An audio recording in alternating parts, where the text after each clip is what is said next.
Hello and welcome to One Man's Opinion. Today I am reviewing TheaterWorks Hartford's production of Your Name Means Dream, written and directed by Rivera, running through July 6th at TheaterWorks Hartford at 233 Pearl Street in Hartford, Connecticut. Give it a little love toward me on Patreon, where you can, for as little as $1 a month, support my work here, as well as my classic cinema podcast, Yesterday's Matinee. Patrons get early access to the latest podcast episode, quick reviews of shows I review here, and the occasional additional goodie. Thank you to my current patrons, especially my Neo and Hamilton tier patrons, and welcome to the new ones. Links to my Patreon and podcast pages will be in the description.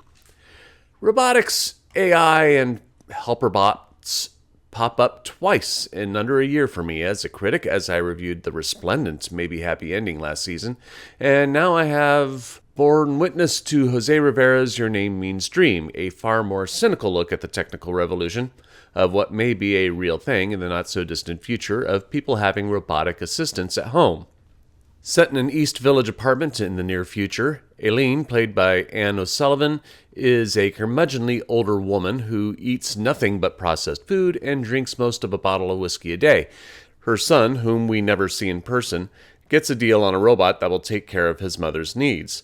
This is not to be perceived as an altruistic act on his part. He's essentially refusing to take responsibility of her because of a rift that has formed between the two of them, a plot point that will drive much of the story. The robot, Stacy, played by Sara Koviak, starts off like it's fresh off the assembly line. Her movements are jerky and awkward at first, and her comprehension of the English language is sophomoric at best.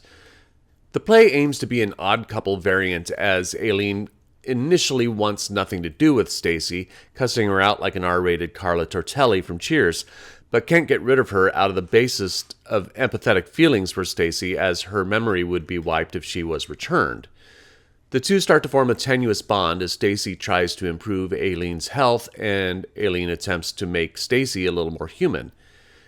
If this was all Your Name Means Dream was about, it'd be a delightful comedy laced with poignant melancholic sensitivity. Instead, we get loose plot threads of clunky metaphors on racism involving an anti-AI, anti-robot extremist group, red herring plot points, and a sequence where Stacy goes on the fritz that becomes tedious and unnecessary.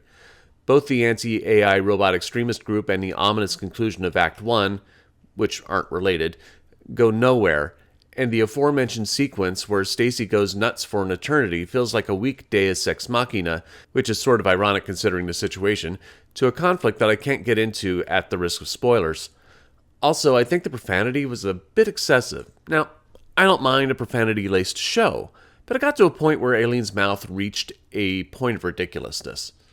This all serves to create a frustrating drama where I wanted all of the unnecessary elements stripped away so we could focus on what works in a play, the relationship between Aislin and Stacy, because that's what we as an audience connect to, or at least I did. This is taking nothing away from Sara Koviak and Anne O'Sullivan's performances, especially O'Sullivan, whose physical transformation in the second act is striking and incredible. Koviak does a great job with the physicality of the role of Stacy, and she does a good job with the character's emotional development, and her closing moments of the play are beautifully nuanced. The design is good. Misha Kachman's set feels like a small New York City apartment that has been well lived in. I particularly like the aged kitchen and appliances. I also like Rissa Ando's costumes, especially for Aislin as she slowly transforms through the play. Your Name Means Dream is a mixed bag. It has an interesting, compelling idea, and the performances are good, but there are so many unnecessary, unforced errors in the script that it makes the play an overlong slog to get through. But I'm only one man's opinion, so be sure to leave yours in the comments below. If you'd like to see Your Name Means Dream, I'll leave a link in the description where you can get tickets. Also in the description will be links to my Patreon and podcast pages, as well as my social media handles where you can support my work. You can also support me by liking and sharing this video, subscribing to the channel, and clicking the notification bell to be alerted to future reviews. My next review will be the new Richard Maltby Jr. and David Shire musical review, About Time at Goodspeed Musicals. Thank you for watching, and I will see you at the theater.